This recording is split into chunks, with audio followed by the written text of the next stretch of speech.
Astrology या ज्योतिष एक डिवाइन नॉलेज है, दैवी विद्या है।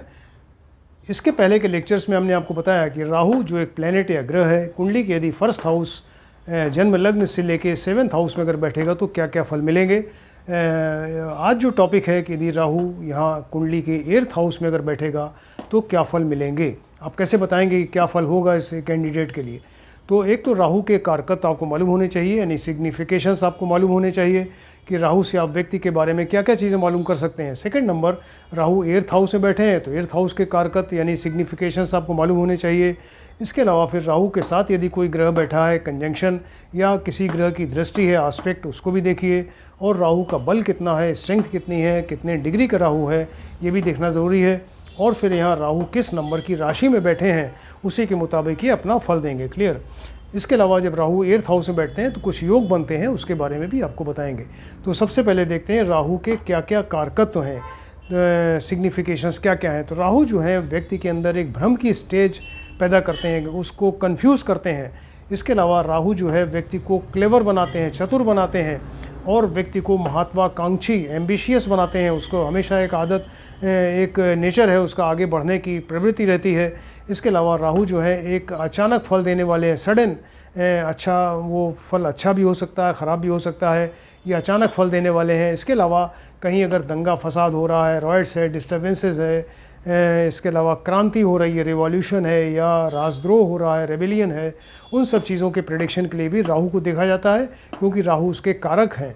क्लियर। इसके अलावा कोई सीक्रेट चीज़ें हैं, गुप्त बातें जो हैं, उनके लिए राहु को देखा जाता है। और सर्प है, स्नेक, या स्नेक का जो पॉइजन है, विष, उसके लिए भी राहु को देखा जाता है। इसके अलावा राहु का कनेक्शन जो है वो फॉरेन से भी है, यानी फॉरेन, ये विदेश यात्रा हो, विदेश में सर्विस करे, विदेश में व्यापार करे, विदेश में सेटल हो जाए, तमाम चीज़ें आपको यहाँ पर राहु से देखनी पड़ेंगी। इसके अलावा राहु जो है ये व्यक्ति को मेडिकल फील्ड की तरफ ले जाते हैं, यानी डॉक्टर बना सकते हैं, इसको पॉलिटिशियन बना सकते हैं, या कोई टेक्निकल फील्ड में आगे ले जा सकते हैं, जैसे कंप्यूटर वगैरह, उसमें ये व्यक्ति सफल हो सकता है। क्लियर। अब देखते हैं कि ये 8th हाउस के क्या क्या कारक, 8th हाउस से आप व्यक्ति के बारे में क्या क्या चीज़ें बताएंगे। तो 8th हाउस से व्यक्ति की आयु, एज के बारे में पता चलता है। इसके अलावा मृत्यु के बारे में पता चलता है, मृत्यु कब होगी, कैसे होगी, किस तरह होगी, कहाँ होगी, ये सारी चीज़ें आप यहाँ पे 8th हाउस से देख सकते हैं। इसके अलावा किसी को अगर मृत्यु का भय है, डर बना रहता है, तो वो भी 8th हाउस से देखा जाता है। इसके अलावा जीवन की तमाम जो ऑब्स्टेकल्स हैं, विघ्न बाधाएँ आती रहती हैं, तो वो उसके लिए भी 8th हाउस को ही देखते हैं। और इसके अलावा यहाँ से वैवाहिक सुख देखा जाता है। देखिए 7th हाउस जो है ये हस्बैंड वाइफ का घर है, विवाह का घर है, और ये वैवाहिक सुख, मैरिड लाइफ का घर है 8th हाउस। क्लियर। तो वैवाहिक सुख के लिए यहाँ से देखते हैं। इसके अलावा अचानक धन की प्राप्ति हो, अचानक धन मिल जाए, जैसे ससुराल से, स्त्री से, या जुआ से, गैम्बलिंग से, या शेयर बाज़ार है, सट्टेबाजी, स्पेकुलेशन, या कहीं गड़ा हुआ धन मिल जाए, इस तरह से अचानक कहीं से अगर धन मिल रहा है तो 8th हाउस से देखा जाता है। इसके अलावा रिसर्च वर्क जो है, व्यक्ति जो अनुसंधान करते हैं, कुछ लोग बड़े बड़े साइंटिस्ट बनते हैं, वो सब यहीं पे देखा जाता है 8th हाउस से। इसके अलावा ये 8th हाउस क्या है, 8th हाउस एक डेप्थ है, गहराई है। कोई अगर ऊपर से मल्टी स्टोरी बिल्डिंग में ऊपर से नीचे गिर जाए तो उसके प्रेडिक्शन के लिए 8th हाउस देखा जाएगा। इसके अलावा पद से गिरना, हाई पोस्ट से एकदम नीचे के पद पे आ जाए, उसके लिए आपको 8th हाउस देखना पड़ेगा। इसके अलावा ये व्यक्ति का कोई कभी अपमान हो रहा है, या जो कोई गुप्त रोग हो रहा है, क्रॉनिक डिसीज़ है, कोई दीर्घकालीन डिसीज़ है, या इनक्योरेबल डिसीज़ है, या अनडायग्नोस्ड डिसीज़ है, ऐसी चीज़ें, या मृत्यु तुल्य कष्ट, ये सब सारी चीज़ें 8th हाउस से देखी जाती हैं। इतनी सारी इन्फॉर्मेशन आपको राहु और 8th हाउस से मिल सकती है। 8th हाउस का जो कारक ग्रह है वो शनि है, यानी केयर टेकर या सिग्निफिकेटर ग्रह इसका शनि है। क्लियर। अब देखते हैं राहु या किस नंबर की राशि में बैठे हैं। सपोज राहु अपनी उच्च राशि में बैठ गए, वृषभ या मिथुन राशि है इनकी उच्च राशि, और मित्र की राशि है शुक्र, शनि और बुध की राशि, यानी वृषभ, तुला, मकर, कुंभ और मिथुन और कन्या राशि अगर इसमें बैठेंगे तो डेफिनेटली अच्छा फल करेंगे। ऐसा व्यक्ति बड़ा साहसी, पराक्रमी, निडर होता है और चतुर होता है, और ये इसकी एज ज़्यादा होती है, दीर्घायु होता है, और जीवन में इसके अचानक बदलाव आ सकता है। अचानक इसको धन मिल सकता है कहीं से, जैसे शेयर बाज़ार है, सट्टा से, स्पेकुलेशन या लॉटरी से, या वसीयत वगैरह से इसको धन की प्राप्ति हो सकती है। और लेकिन वैवाहिक सुख उसका अच्छा नहीं रहता, ये विवाह का घर है और ये वैवाहिक सुख है आपको बताया। तो यहाँ राहु चूँकि क्रूर और पापी ग्रह हैं, यहाँ पे विवाह सुख के घर में बैठे हैं, इसलिए वैवाहिक सुख को ये कम कर देंगे या नष्ट कर देंगे।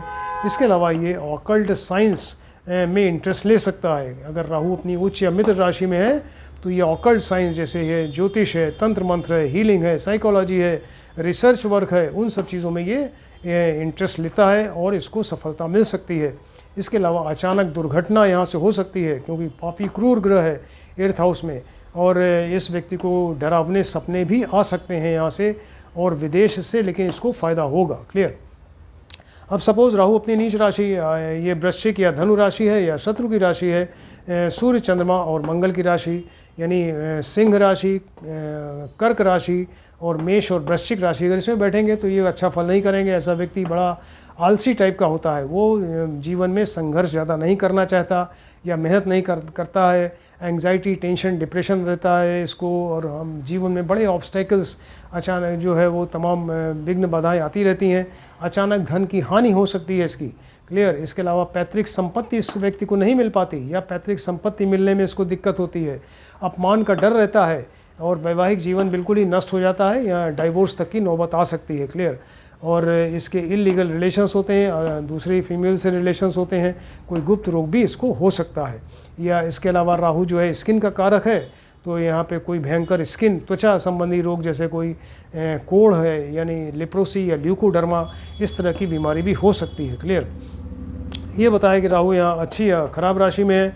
अब यहाँ सपोज़ राहु 8th हाउस में बैठे हैं, ये इनके साथ में मान लीजिए कि सूर्य बैठ गए, ये जो योग बनते हैं इनके साथ में, तो राहु सूर्य योग जो बनेगा एक ग्रहण योग बनता है। राहु सूर्य को ग्रहण लगाते हैं, तो ये इसमें राहु सूर्य, क्योंकि राहु जो है ये पापी क्रूर ग्रह हैं और ये राहु को ग्रहण लगाते हैं अगर साथ में बैठ जाएंगे, तो यहाँ वैवाहिक जीवन एकदम नष्ट हो जाएगा। वो अनबन रहेगी, कलह क्लेश मची रहेगी और अचानक धन की हानि हो सकती है। क्लियर। इसके अलावा कोई क्रॉनिक डिसीज़ हो सकती है। इसके अलावा जो सूर्य हैं ये पिता के कारक हैं, तो पिता का स्वास्थ्य खराब रहेगा, पिता से व्यक्ति की अनबन रहेगी इस व्यक्ति की, और पिता से सपोर्ट इसको नहीं मिलेगा। और इसके अलावा कैरियर संबंधी प्रॉब्लम हो सकती है, हेल्थ संबंधी प्रॉब्लम हो सकती है। अब राहु के साथ सपोज चंद्रमा बैठ जाए तो राहु चंद्रमा को भी ग्रहण लगाते हैं, तो राहु चंद्र ग्रहण लग जाएगा। चंद्रमा जितने सॉफ्ट ग्रह हैं, राहु उतना ही पापी क्रूर ग्रह है। तो राहु चंद्र ग्रहण लगने से क्या होगा, ऐसा व्यक्ति जो है बड़ा एंग्जाइटी, टेंशन, डिप्रेशन में रहेगा, उसके मन में एक डर बना रहेगा, क्योंकि चंद्रमा जो है ये राहु से बहुत डरते हैं, तो ये व्यक्ति के अंदर एक भय की स्थिति बनी रहेगी। और चंद्रमा जो है मदर का कारक है, तो मदर की हेल्थ खराब रहेगी, मदर से सपोर्ट नहीं मिलेगा, मदर से अनबन रहेगी इस व्यक्ति की। इसके अलावा जीवन में बड़ा संघर्ष रहेगा, वैवाहिक जीवन अच्छा नहीं रहेगा। अब ये सपोज अंगारक योग बन गया, राहु के साथ अगर मंगल बैठ जाए तो अंगारक योग बन रहा है। इसमें भी पति पत्नी के, अगर राहु एंड मंगल दोनों अगर सपोज मारक हैं, दोनों अगर मारक हैं और लग्नेश के शत्रु हैं, तो ये वैवाहिक जीवन एकदम नष्ट हो जाएगा और वैवाहिक जो है वो मतलब एक अलगाव वाली चीज़ आएगी और अचानक कोई एक्सीडेंट हो सकता है। इसके अलावा अचानक कोई सर्जरी की नौबत आ सकती है, शल्य चिकित्सा की नौबत आ सकती है, धन की हानि हो सकती है। क्लियर।